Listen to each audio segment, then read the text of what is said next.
ever wanted to have sourdough on the same day? With this simple recipe and instructions, that's something that you can do. Starting with an active starter, you want to add 125 grams to 360 grams of warm filtered water.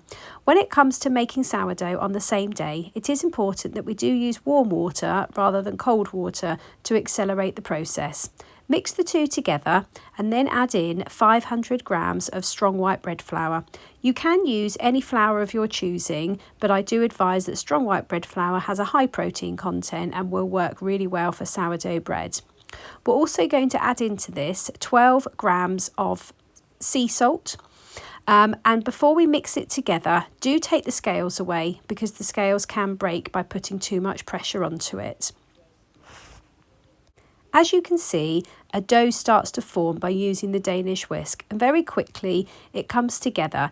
Because this is a high hydration loaf at 75%, you will see that it is quite a wet dough. We then take a towel and cover it for 1 hour on the side.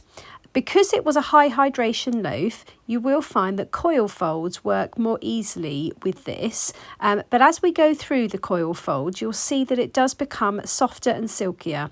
The point of the coil folds or the stretch and folds is to gain tension within the dough itself, but also to develop the gluten.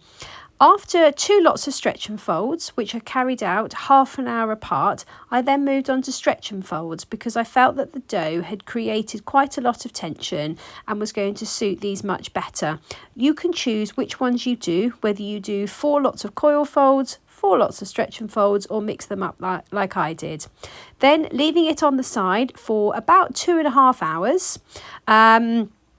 You'll then see that the dough was lovely and jiggly and it released itself from the bowl really nicely, which is a good sign that it had proof nicely. Rice flour is really helpful at this point because the dough itself doesn't actually incorporate the rice flour in and does stop it sticking to the side.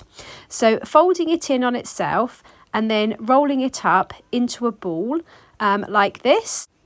Once you've created the ball, we then want to cover it and let it rest on the side for about 20 minutes, and then we're going to reshape it again.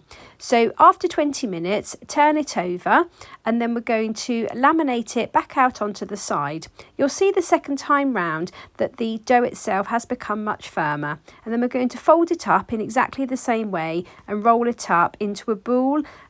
Doing the push and pull method on the countertop does create nice tension within the loaf so that when we bake it, it will stick together and create a really lovely loaf for us. I wanted to turn this into a batard, so I did shape it slightly so that it would fit into the longer shape. Flipping it over, and then you'll see on the other side, it's a little bit messy from where we've been creating that ball shape, so we're knitting the top together. Then I'm going to cover it and put it in the fridge for about 2 hours. But I did put it in the freezer for about 20 minutes just before we were ready to bake, using the rice flour and then a sharp bread lame to put a lovely scoring pattern into the top. I made some little wheat stalks and then a score down the side.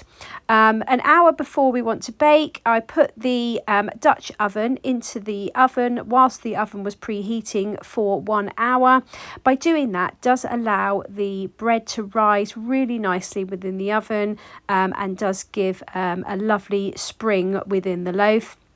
So what I did was put it into the oven for 20 minutes at 245 degrees, then take the lid off, bake it for another further 20 minutes with the lid off, and as you'll see, within just 10 hours we were able to create a successful starter and an absolutely beautiful loaf of sourdough bread.